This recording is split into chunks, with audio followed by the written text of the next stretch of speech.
Johnson, you were just saying that this was like the show of the two most eligible, handsome men on earth. I have not seen anybody better looking than you and I. I didn't say that you were eligible. Oh, you said... I'm the only one. I submit to that. So thank you. Welcome to Conversations with Dr. Johnson. Today we continue our conversations on gut health with specific implications on cardiometabolic health. Okay. Dr. Johnson, welcome. Thank you. So yesterday, give us, you talked a lot yesterday about gut health and some of the key things that we need to be doing to maintain healthy gut. So can you just give us a short summary about that? We had some supplements we spoke about and we have them here today. Yeah. Go ahead. Well, gut health is critically important. It's certainly an important part of the foundation upon which the rest of our health stands. So we've got to start with eating a healthy diet. Yeah. Then we have to have adequate digestive enzymes. Yeah. Okay. Then we have to have an adequate amount of friendly bacteria, or probiotics as they're commonly called. And these probiotics feed on fiber. So They feed on fiber. Yes, and so if you eat fiber, you're going to maintain that healthy diversity of good and bad. That's certainly going to help a lot. So yes. what happens to the good ones? They get killed by the bad bacteria, or what happens? Well, they basically get crowded out. Okay, so the bad ones grow faster, and then the good ones are overwhelmed. Yeah, they're all supposed to exist in harmony. Yeah. It's not possible to completely get rid of bad bacteria in our gut, nor would that even be desirable. Yeah, so it's good to have bad bacteria, but not overwhelming. Yes, just in small amounts. All right, and then the good bacteria. But it tends to be that as we push with this probiotic agenda, you need probiotic, which is the good bacteria. You have to take that daily to create that right balance. Yes. Could you have too much of good bacteria? I've never heard of such a thing happening. Okay. And any of you who think you might overdose on probiotics, your probiotics is good for you. Yeah. And unfortunately, in our modern world, people take antibiotics at the drop of a hat. Doctors prescribe them at the drop of a hat. Yes. And most of the antibiotics tend to kill off the good bacteria and not have that much effect on the bad bacteria. Yeah, those bad boys are resistant to the antibiotics. In many cases, yes. Yeah, they are like, what was that? Psh, we don't care, we ignore it. All right, so today we wanted to look at how gut health affects some of the underlying issues that in collective we call cardiometabolic health. So the first one is obesity. Okay. What are the obesity issues that generate with gut health? Okay. So when you have excessive bad bacteria, not enough of the good guys, what tends to happen is you have less of something called butyrate in your system, because the good bacteria produce butyrate. Butyrate is a very important energy source for the human body in general. And this is a fatty acid, right? Yes. Is it produced in the body, or it's produced by the bacteria in the body, or where does butyrate come from? It's produced only by the good bacteria in our intestine. Okay. And so if we have an overgrowth of bad bacteria, not enough good, then we don't produce much butyrate. And it's a prime energy source for our mitochondria, the power plants of all of our cells. So if you don't have enough butyrate, you tend to have lower energy, and then people with lower energy are much more likely to gain weight. Oh, wow. So it's really important how we go from probiotics to butyrate. Yes. And to weight gain and obesity. Yes. So the second part is also issues of inflammation. And how does gut health affect inflammation, and how does inflammation lead to these cardiometabolic issues? Back to butyrate, it has a powerful anti-inflammatory benefit. Okay. So we need to have enough of that. Yeah. And the other part is poor diet and gut health can lead to leaky gut syndrome, which we talked about yesterday. Yeah. And with leaky gut, you get incompletely digested food particles that pass directly into your bloodstream. Yes. That tends to trigger an allergic reaction, which is a type of inflammatory reaction. Okay. So inflammation, as we know, it's a real challenge. And inflammation is triggered, as you said, Yes. by issues of leaky gut. So how do we then get to issues like fatty liver disease, non-alcoholic fatty liver disease, and what are the implications of non-alcoholic fatty liver disease with gut health and cardiometabolic? Well, the implications are that your liver doesn't function very efficiently. And normally, one of its most important functions, which is detoxification, then doesn't work properly. So that is if you don't have good gut health or if you have fat accumulating in your liver. Well, if you have fat accumulating in your liver, and being overweight in many cases is a result of poor gut health. All right. And so then fat accumulates around your liver. Yes. And that begins the non-alcoholic fatty liver issue. Yes. That is called NASH, right? Yes, yes. And NASH then could become more complicated. Most Americans have that problem. Well, in a country where most people are obese. certainly most overweight Americans have that problem to some degree. All right. So, I mean, if you're overweight, there's a tendency that Yes. you might have non-alcoholic fatty liver. Yes, exactly. And at the source of that is really your gut health. Yes, Again, going below that, it's really the bacterial diversity. yes. Interesting. Okay, so then let's talk about things like diabetes and how that is tied to also our gut health. Okay.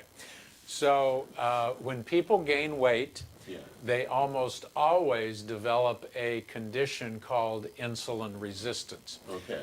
Normally, when we eat our food, some of that is broken down into sugar. Sugar is certainly one of the things that our cells burn to create energy. Yeah. Okay.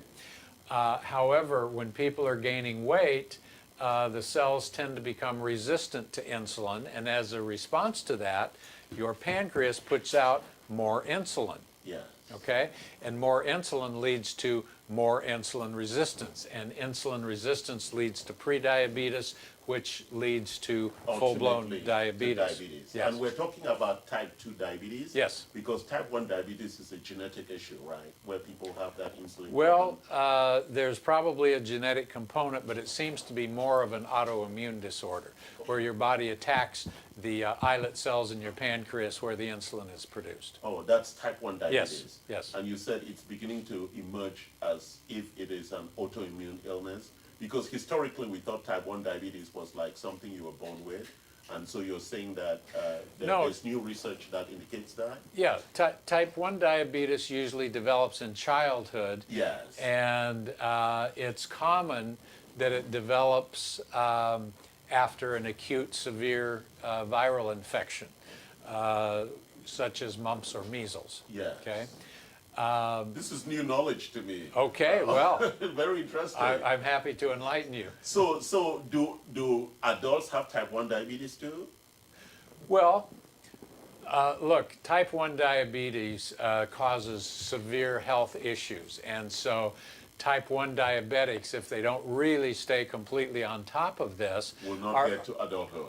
well, they'll get to adulthood, but they'll die in young adulthood.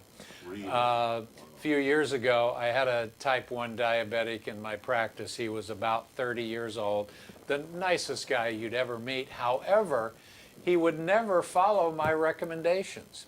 And sadly, and not surprisingly, he passed away a few years ago from his complications of type 1 diabetes. So he had not reached the age of 40 yet. Wow. Yeah, These are serious things. it I is. didn't know type 1 was that dangerous.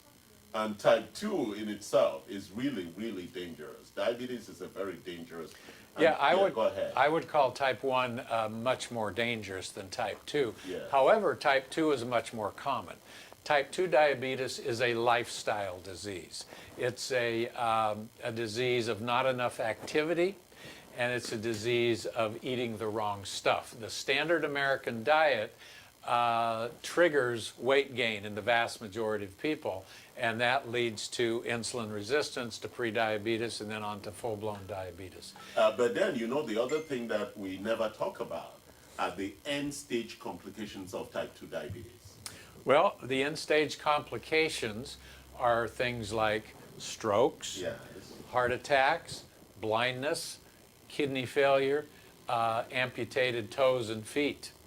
And what is the common thread among all of those? The common thread is hardening and clogging of the arteries. I was going to go there, yes. Yes. Hardening and clogging of the arteries. Yes, because diabetes, all of us have a tendency towards hardening and clogging of the arteries as we age, but diabetes dramatically accelerates that. Oh, that's very interesting. So now we started with gut health, but Yes. we are like into all these other things Yes. that Western medicine is built around to solve, which they're not solving. No, Western medicine is built around managing the symptoms, not getting to the true underlying cause in most cases. And so what would be the true underlying cause when somebody has all these comorbidities? They have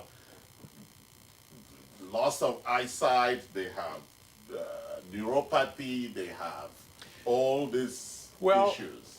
Look, Kidney disease. yeah, when it comes to hardening and clogging of the arteries, there are at least 15 different risk factors that can lead to that. Yeah.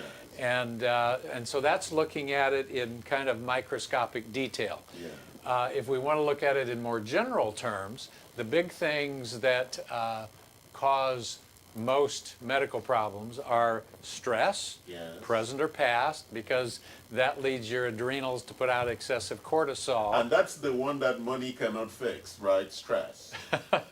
Well, if you have the right counselor and learn stress management, it can solve it. I thought you were going to say if you have the right lawyer and banker. So No. are you saying that if I have $1 billion, I'm going to still have stress? Well, I suspect most billionaires probably have more stress because But they have counselors. because there are certain problems that result from having not enough money. It's But like there- people like me wanting to take their money. But there's a whole new list of problems that come with having a lot of money. So who is more stressed, poor people or rich people? It depends on the individual.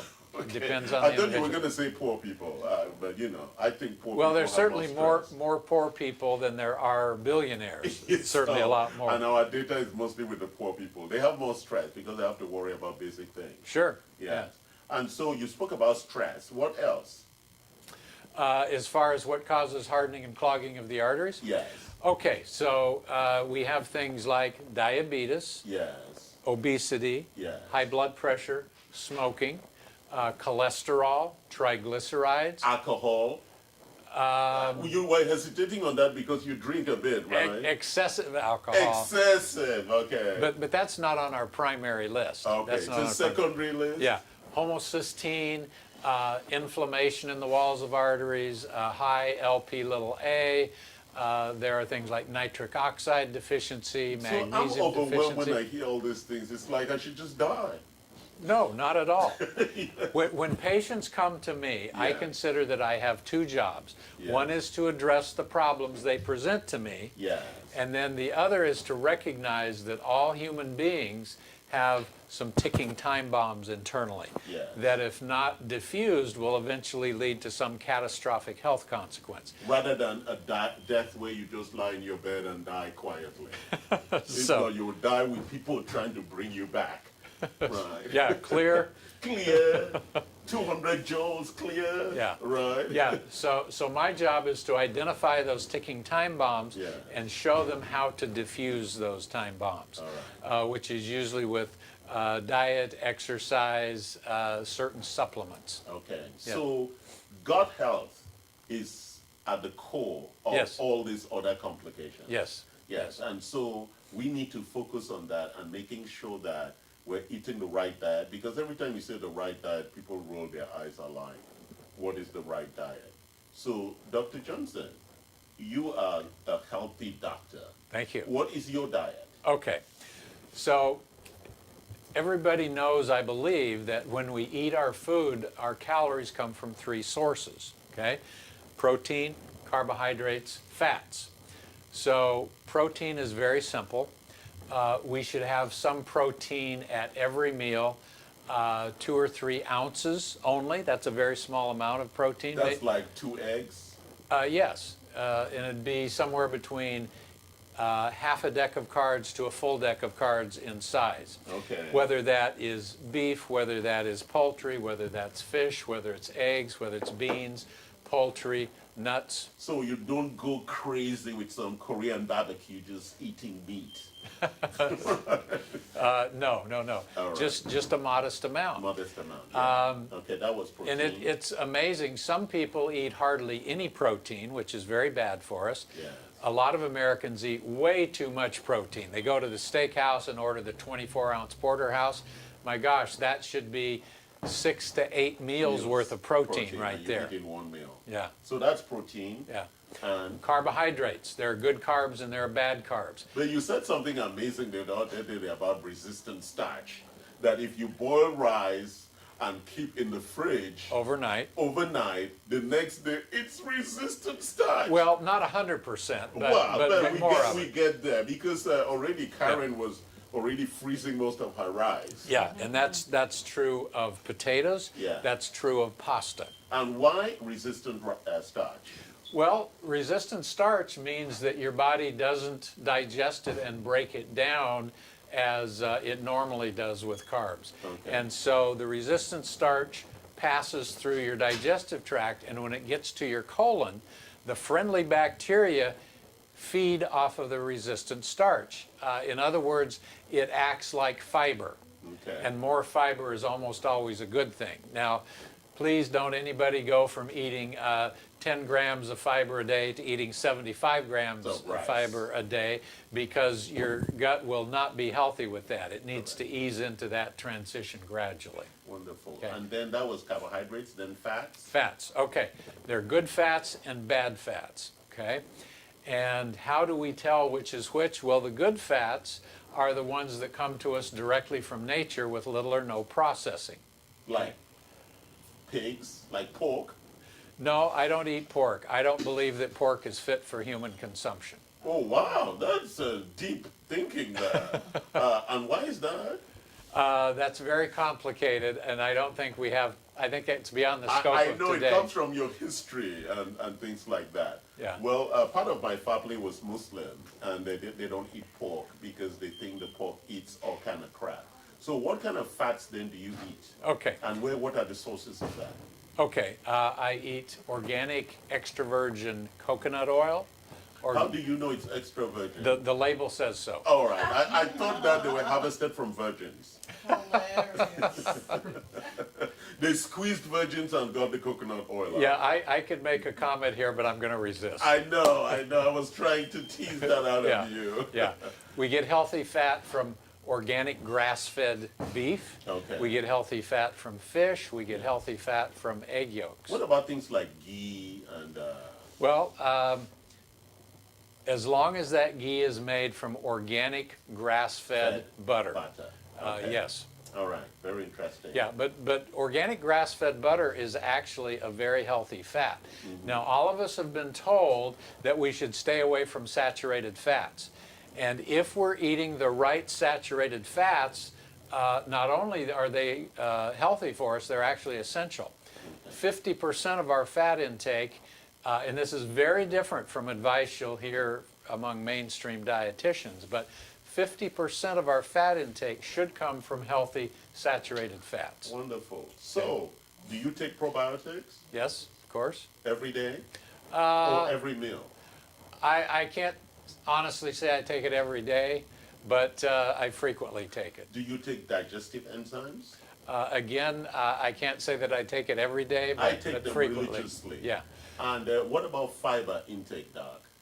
I get as much fiber as I can. And what's your main source of fiber? Well, fresh fruits and vegetables Okay. are an important source. Acacia fiber is one of the best sources of fiber on And the what's planet. acacia? I don't know what that is. Acacia is an African tree. Now, I cannot believe that you don't know what acacia So we is. don't eat that tree. You should chew on the bark Oh, we use that as a brushing, to brush the teeth. because of the fiber. Yeah, and it cleans the teeth. Okay, Okay. but I was talking about eating. I didn't know. Like we use acacia. I know that. Yes. Yes, I We use believe. that for brushing the teeth, and then we use the fiber. Again. Yeah, this, if I recall correctly, this particular product